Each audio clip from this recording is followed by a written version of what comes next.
मित्रांनो, आता हवामानाचे आता जे वेगवेगळ्या पद्धतीने प्रकार पाडले जातात ते एक एक एक एक प्रकार समजून घ्यायचे आहे. आता पहिला प्रकार येतो प्राकृतिक रचनेनुसार हवामानाचे प्रकार. आता प्राकृतिक रचना म्हणजे काय, आपण अगोदरच बघितलेले आहे की महाराष्ट्राचे प्राकृतिक रचनेनुसार 3 भाग पाडले जातात. कुठले कुठले? नंबर 1 आहे कोकण, नंबर 2 आहे सह्याद्री, नंबर 3 येतो महाराष्ट्र पठार. असे 3 भाग पाडले जातात. ठीक आहे. हे बघा, हा अरबी समुद्र आहे पश्चिमेला, त्याला लागून असलेला हा कोकण किनारपट्टीचा एरिया येतो असतो. त्याच्यानंतर पुढचा भाग लागत असतो सह्याद्री आणि त्याच्या पलीकडचा भाग लागत असतो महाराष्ट्र पठार. ठीक आहे. मग आता महाराष्ट्रातलं हवामान समजून घेताना अगोदर महाराष्ट्राचा भाग डोळ्यासमोर घ्या. ठीक आहे. आपल्याला माहिती आहे या ठिकाणी महाराष्ट्र आहे, या ठिकाणी असा भाग लक्षात घ्यायचा आपण. ठीक आहे. आपल्याला हेही माहिती आहे की इथं सह्याद्रीच्या डोंगररांगा आहेत. ठीक आहे. हा कोकणाचा पार्ट आहे, हा सह्याद्री आणि हे पठार पट्टा येत असतो. आता टोटल महाराष्ट्राचा जर भाग बघितला आपण, अक्षीवृत्तीय स्थान 15 पासून 22 पर्यंत आहे, 23.5 आणखीन वरती आहे आणि सूर्य 23.5 पर्यंत जात असतो. मग 23.5 उत्तर ते 23.5 दक्षिणेकडचा जो पट्टा आहे हा उष्णकटिबंधीय पट्टा आहे बघा. म्हणजे महाराष्ट्र कोणत्या कटिबंधात आहे तर उष्णकटिबंधात आहे. म्हणून महाराष्ट्रातलं कोकणाचं हवामान कसं राहील? उष्ण राहील. पठारावरचं हवामान सुद्धा उष्णच राहील. पण सह्याद्रीच्या डोंगररांगा जे आहेत या 1200 ते 1300 मीटर उंचीवर आहे. आणि आपल्याला आता बेसिक गोष्टी माहिती झालेल्या आहे की जसं समुद्र पातळीपासून उंच जावं तसं 160 मीटरला 1 डिग्रीनं तापमान घटतंय. म्हणून या पट्ट्यामध्ये, सह्याद्रीच्या पट्ट्यामध्ये 1200 ते 1300 मीटरवरती खालच्या 2 भागापेक्षा 10 ते 12 डिग्रींना टेम्परेचर घटतं, कमी असतं. म्हणून या भागातलं तापमान कसं असेल तर थंड असेल. सह्याद्रीतलं तापमान थंड, कोकणातलं उष्ण, पठारावरचं उष्ण आहे. ठीक आहे. त्याच्यानंतर आपल्याला माहिती आहे कोकण किनारपट्टीला इथं समुद्र जवळ आहे. समुद्र जवळ आहे म्हणून इथलं हवामान दमट असतं, कारण बाष्प जास्त असतं इथं. ठीक आहे. आणि पठार समुद्रापासून दूर आहे त्यामुळे इथलं हवामान कसं असेल तर कोरडे असतं बघा, कारण इकडे बाष्प कमी असतं. ठीक आहे. आणि सह्याद्री डोंगररांगेमध्ये पाऊस जास्त पडतो, 300 ते 500 सेंटीमीटर पाऊस पडतो बघा. म्हणून इथलं सुद्धा हवामान दमट असतं. आता कोकणातलं दमट हवामान आहे, सह्याद्रीतले पण दमट हवामान आहे, पण दोन्ही दमट हवामानाचा अर्थ एकच घ्यायचा नाही. कोकणातलं जे दमट आहे तिथं हवामानामध्ये, वातावरणामध्ये या ठिकाणी 50% जास्त आर्द्रता आहे. आलं लक्षात? आणि तिथं आर्द्रता जास्त आहे म्हणून दमट हवामान आहे. आलं लक्षात? आणि सह्याद्री डोंगररांगेमध्ये या ठिकाणी पाऊस जास्त पडतो. आणि दमट हवामानाची दुसरी व्याख्या अशी पण केली जाते की जिथं जेवढा पाऊस पडतो त्याच्यापेक्षा कमी बाष्पीभवन होत असेल तर तिथलं हवामान दमट असतं. आणि पाऊस पडतो त्याच्यापेक्षा जास्त बाष्पीभवन होत असेल तर हवामान कोरडं असतं. मग सह्याद्री डोंगररांगेमध्ये या ठिकाणी पाऊस पडतो जास्त आणि सह्याद्री डोंगररांगा उंच असल्यामुळे तिथं तापमान कमी असतं, त्यात कमी तापमानामुळे बाष्पीभवन तेवढं होत नाही, म्हणून सह्याद्रीतलं हवामान हे दमट असतं. ठीक आहे. मग आता पुढचा मुद्दा हा आहे की बाष्प असलेलं दमट हवामान असेल तर तिथं दिवसाचं तापमान खूप जास्त होत नाही, रात्रीचं तापमान खूप कमी होत नाही, म्हणून तिथं हवामान कसं राहील? सम राहील. आलं लक्षात? कमाल आणि किमान तापमानात कमीत कमी फरक असेल तर सम हवामान असतं. उन्हाळा आणि हिवाळ्यातलं तापमानात कमीत कमी फरक असेल तर सम हवामान असतं बघा. आणि जिकडं कोरडं हवामान असतं तिकडं या ठिकाणी विषम हवामान असतं. ठीक आहे. म्हणजे कमाल आणि किमान तापमानातलं अंतर जास्त असतं. त्याचबरोबर उन्हाळा आणि हिवाळ्यातलं तापमानातलं अंतर सुद्धा जास्तीत जास्त आहे. चंद्रपूर बघा, उन्हाळ्यातलं टेम्परेचर 48 पर्यंत जातं आणि हिवाळ्यातलं टेम्परेचर 4 पर्यंत खाली येतं. 44चा फरक आहे.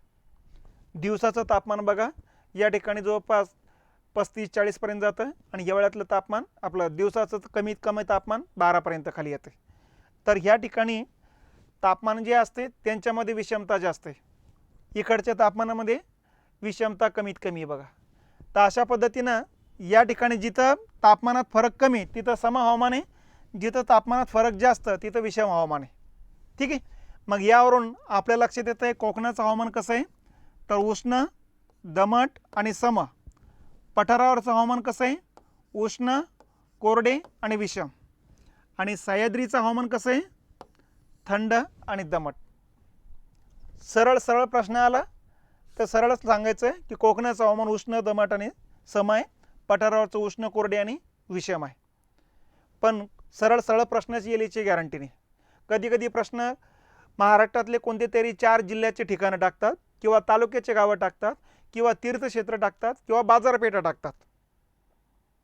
ठीक आहे, 4 कोणते तरी गावं टाकतात ते आणि विचारतात तुलनेनं सम हवामान कोणत्या शहराचं आहे, कोणत्या जिल्ह्याचं आहे, कोणत्या तीर्थक्षेत्राचं आहे, कोणत्या तालुक्याचं आहे, असे प्रश्न असतात बघा. ठीक आहे, मग एवढ्यावरून लक्षात आलं पाहिजे आपल्या ज्याचं सम हवामान विचारलं याचा अर्थ समुद्राच्या जवळचं गाव असणार आहे. ठीक आहे, आणि जो समुद्रापासून दूरचं गाव आहे तिथं तुलनेनं विषम हवामान असणार आहे, कारण समुद्राकडे जाताना सम हवामान होत जातं आणि समुद्रापासून दूर जाताना विषम हवामान होत जात असतं. म्हणून एक वेळेस प्रश्न विचारला होता, अक्कलकोट, अकोले,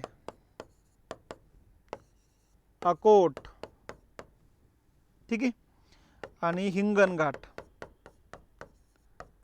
खालीलपैकी सर्वाधिक विषम हवामान खालीलपैकी कोणत्या गावाचं आहे. मग आता सगळ्यांचंच विषम हवामान आहे कारण सगळेच पठारावरचे, पण यापैकी समुद्रापासून दूर ज्याचं आहे त्याचं सगळ्यात जास्त विषम आहे. तुलनेनं समुद्राच्या जवळ असेल तर तुलनेनं कमी विषम असणार आहे. आता अक्कलकोट येतं सोलापूर जिल्ह्यामध्ये, बरोबर आहे, इथं अक्कलकोट आहे. अकोले नगर जिल्ह्यात, इथं सह्याद्री डोंगर रांगा लागून आहे. अकोट येतं अकोला जिल्ह्यामध्ये आणि हिंगणघाट येतं वर्धा जिल्ह्यामध्ये. मग आता जे समुद्रापासून दूर आहे तिथं विषम हवामान, म्हणजे याचं उत्तर होतं मग हिंगणघाट. तर अशा पद्धतीनं प्राकृतिक रचनेनुसार जर प्रश्न आला तर प्रश्न एकतर जिल्ह्याचं गावं टाकतील 4 पर्यायामध्ये आणि विचारतील तुलनेनं सम हवामान कोणते आणि तुलनेनं विषम. आता हाच प्रश्न आहे, सर्वात विषम हवामान इथलं आहे तर सर्वात सम हवामान कुठलं येईल मग अकोले, कारण समुद्राच्या जवळ तेच आहे, बाकीच्या समुद्रापासून दूर आहे. मग ठीक आहे, मग तुलनेनं सम हवामान विचारताय की तुलनेनं विषम हवामान विचारताय, नंतर उत्तर तुमचं क्लिअर होईल. मग जिल्ह्याचे गावं, तालुक्याचे गावं, बाजारपेठा किंवा तीर्थक्षेत्र 4 प्रकारचे गावं टाकतात बघा आणि त्या आधारे प्रश्न विचारतील. किंवा मग सरळ प्रश्न या ठिकाणी कोकणाचं हवामान कसं आहे, उष्ण दमट आणि सम, सह्याद्रीचं थंड आणि दमट आणि पठाराचं उष्ण कोरडे आणि विषम असतं. ठीक आहे, त्याचबरोबर हे लक्षात असू द्या की महाराष्ट्रामध्ये जर आपण बघितलं की या ठिकाणी सह्याद्रीच्या डोंगर रांगा आहे, इकडून येणारे जे वारे आहेत हे बाष्पयुक्त वारे आहेत. या वाऱ्यापासून या पट्ट्यामध्ये पावसाचं प्रमाण 150 ते 200. थोडे वारे पुढे गेले की ते डोंगर रांगा लागतात, त्यामुळे या पट्ट्यामध्ये पावसाचं प्रमाण आता जास्त होऊन जातं. सह्याद्रीच्या पश्चिमे उतारावरती 300 ते 400 सेंटीमीटर पाऊस पडतो आणि सह्याद्रीचा वरचा जो घाटमाथा आहे या घाटमाथ्यावर 300 ते 500 सेंटीमीटर पाऊस पडतो बघा, आणि याला उतारावरती या ठिकाणी 125 ते 150 सेंटीमीटरच पाऊस पडतो. आणि पुढच्या भागामध्ये पर्जन्यछायाचा पट्टा आहे, इथं 80 ते 100, आणि थोडं पुढे गेलं की आवर्षण प्रवाह पट्टा आहे इकडं नगर आणि सोलापूर जिल्ह्यामध्ये 50 ते 60 सेंटीमीटर आहे. आणि याच्यानंतर मग इकडं पावसाचं प्रमाण आता वाढत जातं असतं आणि विदर्भात सर्वात जास्त होतं असतं. मग यावरून पाऊस सर्वात जास्त कुठं पडतो तर सह्याद्रीच्या घाटमाथा, आणि सर्वात कमी पाऊस पडणारा पट्टा कुठला आहे, हा पट्टा लक्षात घ्यायचा, हा पट्टा असतो इथं. ठीक आहे, आणि सर्वाधिक पाऊस पडणारा जो काय सह्याद्रीचे डोंगर रांगा आहे याच्यामध्ये सुद्धा सर्वाधिक पाऊस पडणारे ठिकाणं कुठले आहेत. नंबर 1 येतो आंबोली. आंबोली आपल्याला माहिती सिंधुदुर्ग जिल्ह्यामध्ये 745 सेंटीमीटर इतका पाऊस या ठिकाणी पडतो. नंबर 2 आहे महाबळेश्वर. महाबळेश्वर सातारा जिल्ह्यामध्ये येत असतं, 623 सेंटीमीटर पाऊस पडत असतो. नंबर 3 येतं गगनबावडा. गगनबावडा येत असतो कोल्हापूर जिल्ह्यामध्ये, 621 सेंटीमीटर पाऊस पडत असतो. नंबर 4ला येतं असतं माथेरान रायगड जिल्ह्यामध्ये, इथं 517 सेंटीमीटर पाऊस पडत असतो बघा. नंबर 5ला येतं खंडाळा पुणे जिल्ह्यामध्ये, इथं 471 सेंटीमीटर पाऊस पडत असतो. आणि खंडाळाच्याच बाजूला लोणावळा आहे पुणे जिल्ह्यामध्ये, इथं 430 सेंटीमीटर पाऊस पडत असतो. तर हे सर्वाधिक पाऊस पडणारे महाराष्ट्रातले पहिले 4-5 जे ठिकाणं आहे सह्याद्री डोंगर रांगेच्या घाटमाथ्यामध्येच येत असतात. तर हे ठिकाणं सुद्धा लक्षात ठेवा. सह्याद्रीमध्ये मग दक्षिणेकडचा पाऊस जास्त आहे, जसं उत्तरेकडे जावं तसं पाऊस कमी होत जातो. कोकणामध्ये सुद्धा दक्षिण भागात पाऊस जास्त आहे, जसं उत्तरेकडे जावं तसं पावसाचं प्रमाण कमी होत जाते. पठारावरती, पठार म्हणजे सह्याद्रीच्या पूर्वेकडचा पट्टा, पठारावरती सुरुवातीला पाऊस कमी असतो आणि जसं पूर्वेकडे जावं तसं पावसाचं प्रमाण वाढत जात असतं. तर अशा पद्धतीनं या ठिकाणच्या या घटना लक्षात ठेवा.